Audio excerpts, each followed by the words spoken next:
começar. Opa, boa noite, pessoal. A gente vai falar da modelagem de motores de indução trifásica no Simulink. Especificamente, a gente vai fazer baseado num trabalho realizado pelo professor. Putz, eu esqueci o nome agora. Mas é o professor. Deixa eu só dar uma Pontes, olhada. Pontes. Isso, professor Pontes, exatamente. Ele chegou a fazer alguns testes, tanto com o rotor bloqueado, né, quanto a vazio, para pegar os parâmetros de um motor da WEG, da W22, o motor da W22 da WEG, de 1,5 cavalo. Então para a gente primeiro poder simular o motor corretamente, a gente tem que obter os parâmetros e saber o que a gente vai utilizar na simulação. Então, a resistência do estator é de 6,21. Todos os valores estão por fase, tá? Então, não vou precisar falar por fase. O rotor de estator é de 6,21, perdão, resistência do estator é de 6,21 ohms. Essa X1 é a reatância do rotor, não do estator. O RC é a resistência do núcleo, não vai ser utilizado para essa simulação. A indutância mútua de 110,75 ohms, a gente vai utilizar como a indutância dele, né? Não a reatância. A resistência do rotor de 3,04 e a reatância do estator de 6,17. E a gente tem as pedras rotacionais e o momento de inércia da máquina de indução trifásica. O número de fases do motor são três, é um motor trifásico. A tensão nominal de operação é de 220 volts para delta e 380 em estrela, e a gente vai utilizar ele em estrela. O rendimento é de 81,6%, frequência de 60 Hz, potência de 1,5 cavalos de vapor. A rotação nominal por minuto é 1.715 RPM e a gente vai utilizar ele ao longo do espectro de escorregamento, né? Até ele ficar, desde do momento que ele parte até o momento que ele ficar síncrono. E a gente tem uma corrente nominal de operação de 4,48 amperes para ligação em delta e 2,59 amperes em estrela, que foi esse valor obtido na simulação. Esse valor de 2,59 vai ser observado depois. Fator de potência de 0,79. Alguns valores para simulação devem ser calculados a partir disso daí. Por exemplo, na obtenção dos valores de indutância. No caso, a gente teve que obter a indutância porque os valores do motor eles estavam em reatância, né? Mas a simulação requer que a gente forneça a indutância, o que é trivial, né? A gente só vai utilizar a fórmula de obter reatância de maneira inversa com a frequência de 60 Hz. E a partir disso daí a gente tem o estado de simulação aqui. Como a gente pode ver, observar, tem uma fonte trifásica aqui de 380 volts em estrela. O motor, que eu vou mostrar no próximo slide, com todos os parâmetros que eu alimentei nele, né? Que eu utilizei para alimentar ele. E esse daqui é uma alimentação do torque mecânico que tá sendo cobrado dessa máquina, que é o valor de 1,42 Newton metro, que foi o que foi utilizado pelo trabalho, né? Esse valor aqui é um step ele simplesmente começa na simulação a partir do zero em 1,42. É a mesma coisa que simular ele com a carga, que dá uma partida no motor com essa carga de 1,42 Nm já no eixo. Já no eixo. E aqui a gente tem o barramento principal, né? Que isso daqui vai receber todos esses parâmetros que a gente vai querer desse motor. E aqui vai ter a corrente do estator, corrente do rotor, a velocidade do rotor. Esse ganho aqui é para ele nos dar uma velocidade rotacional, e senão esse osciloscópio vai mostrar um valor que vai crescer infinitamente, né? Porque afinal ele vai estar rodando várias e várias e várias vezes, ele vai iterar a cada rotação. Esse ganho aqui eu vou mostrar depois na próxima simulação, para evitar que ele só aumente, né? A gente quer o valor rotacional. E aqui a indutância mútua dele, que é um valor que vai permanecer constante. Aqui a gente tem a da máquina síncrona, né? Como eu falei, tem resistência do extintor de 6,21, resistência do rotor de 3,04. A indutância dos dois valores estão um em cima do outro, né?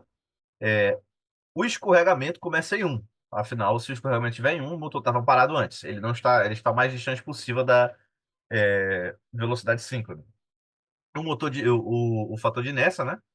que é zero, o momento de inércia, que é 0,000066, e o fator de friction factor seria, eu não sei se tem, não sei como traduzir, mas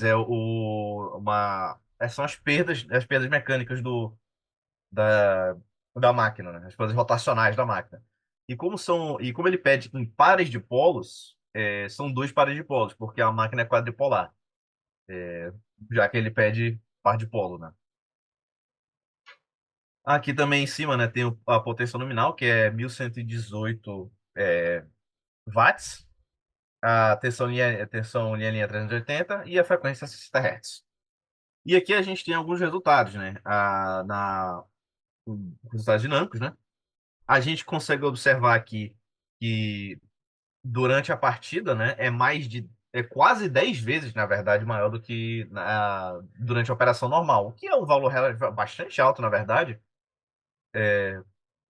mas de certa forma faz sentido porque a carga ela foi colocada já no valor máximo, né? Ele já tem que fazer uma força muito grande para realizar essa partida. Eu não achei os valores retos, né? Valores certos, perdão, de qual seria a corrente de partida no trabalho. Mas os valores aqui bastante altos de corrente de partida, eu acho que não chega a ser 20 nos valores obtidos pelo professor, né? Mas eles são bem altos, eles flutuam entre 18 e 19. Não tenho certeza porque ficou tão alto assim, mas eles flutuam entre 18 e 19, pelo que eu lembro de ter visto. A corrente no rotor são valores similares, mas no regime estacionário ele tá bem mais fluido, né? Aqui a gente tem o corrente ajustador, como eu falei, já tinha falado antes de começar, né? Os valores ficaram bem rasgados, eles não ficaram lisos, né? Mas os valores aqui, como eu tinha falado, né? Ele vai ficar mais ou menos entre 2,56 o estator, e com o tempo de simulação também. Ele foi bem pequeno, justamente para a gente poder dar um zoom muito bom aqui, né? Esse tempo de simulação aqui 0,31, 0,32, a carga pode até não ter estabilizado, né? Mas o valor ele fica flutuando entre 2,59, 2, e ele vai desde 2,83 até mais ou menos 2,2 por aí. Algumas vezes até um pouco menos do que isso. E aqui tem a velocidade do rotor, que é que ele vai lentamente crescendo, né? Até chegar na velocidade de 5, até ele chegar na velocidade de 5, né? Chegar até aqui. A importância, ela tá 0,299, né? Como eu tinha colocado lá na frente. E é isso. Eu só vou mudar o compartilhamento aqui para poder compartilhar a tela do Simulink. Aqui. Como a gente pode ver, eu até fiz uma mudança aqui para fazer o display certo do toque de entrada. O tempo de simulação ele tá 0,5, mas dá para aumentar se a gente quiser ver os valores mais distantes no tempo, mas eu botei 0,5 justamente porque assim dá para observar muito melhor o, esses os, fa- o, perdão, antes dele chegar no regime estacionário, né? Os valores antes dele chegar no regime estacionário.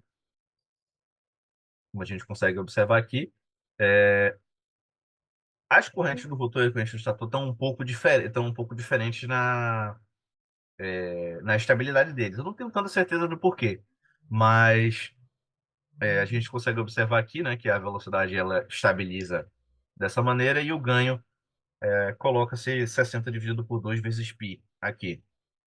Esse barramento ele vai passar, né, todas as medições do motor trifásico aqui, e a gente pode observar um comportamento mais longo termo, né, se a gente colocar 2 segundos, por exemplo, e vai dar para observar que nesse caso, o regime estacionário ele permanece, né, naquele valor que a gente tinha observado de só em 0,05 segundos.